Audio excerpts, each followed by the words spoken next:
गैर यादव लोगों को ख़ासतौर से इस वर्ग के अपने साथ रखने की जो कोशिश थी, अब ठीक है कि इसमें हरिनारायण राजभर साहब हैं। राजभर समुदाय ख़ास तौर से इस समय मैं ये जानना चाहता हूं कि अनिल राजभर हैं, सकलदीप राजभर हैं, लेकिन क्या इससे वो भरपाई हो रही है जो क्योंकि ये देखना पड़ेगा। हाँ, आप ये अथॉरिटी हैं, आप अपना दल के बारे में बता सकती हैं, लेकिन आप तो ओवरऑल सिनेरियो भी देख रही होंगी ना, कैसा है कैसा नहीं है। नहीं, देखिए, आपने जिन हमारे साथियों का जिक्र किया, चाहे हमारे माननीय हरिनारायण राजभर जी हों या सकलदीप राजभर जी हों या अनिल राजभर जी हों, उत्तर प्रदेश की विधानसभा से लेकर लोकसभा तक भारतीय जनता पार्टी के तहत वो पहुँचे हैं, सदस्य के रूप में प्रतिनिधित्व कर रहे हैं और निश्चित रूप से अपने समाज के बीच में काम भी कर रहे हैं। लेकिन माननीय ओम प्रकाश राजभर जी का एक लंबा संघर्ष रहा है और उनका समाज उनके साथ खड़ा भी है और हमारे साथ सहयोगी भी रहे 2017 में। मुझे नहीं मालूम किन कारणों से अलगाव हुआ, दूरी हुई, लेकिन मैं ये ज़रूर कहूँगी कि उनकी अपनी एक ताकत है और उसका अपना एक महत्व है और कुछ ज़िले हैं, कुछ ऐसे सीटें हैं जिन पे वो अपना प्रभाव रखते हैं और साथ आएंगे तो बहुत अच्छा होगा। बड़ी पार्टियां उस दौरान जब चुनाव हो रहा होता है, सबको साथ में लेकर जीतने की तरफ जाना होता है और उसके बाद की जीत हासिल हो जाती है, बर्ताव एक जैसा होता है? देखिए, मैं आपको एक बड़ी मूल बात बताती हूँ। लोकतंत्र में, जैसा कि मैंने पहले भी कहा, कि संख्या बल ही सब कुछ होता है। आज अपना दल को देखिए, हमारे उत्तर प्रदेश की विधानसभा में 9 विधायक हैं और लोकसभा में हम 2 सांसद हैं।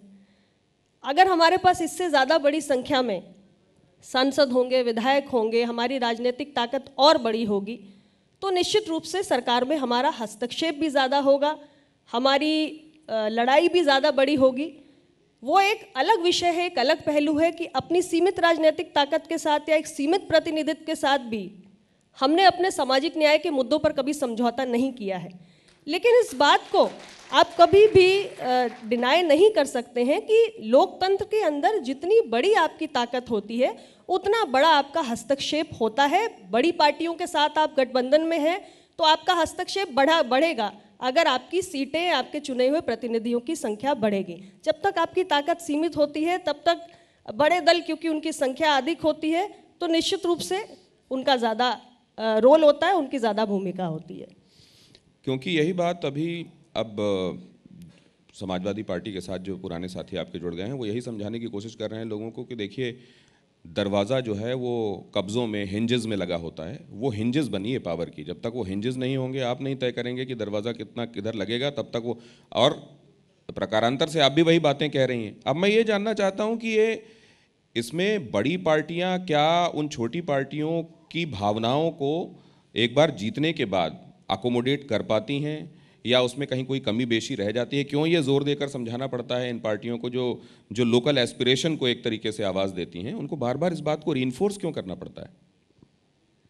देखिए, आप वही सवाल पूछ रहे हैं और मैं उसी तरीके से समझाऊंगी कि हमारी आवाज़ ज़्यादा सुनी जाए, हमारी भूमिका ज़्यादा हो, हमारी लड़ाई बड़ी हो, उसके लिए हमारी ताकत, हमारे चुने हुए प्रतिनिधियों की संख्या बढ़ाना ही एकमात्र उपाय है।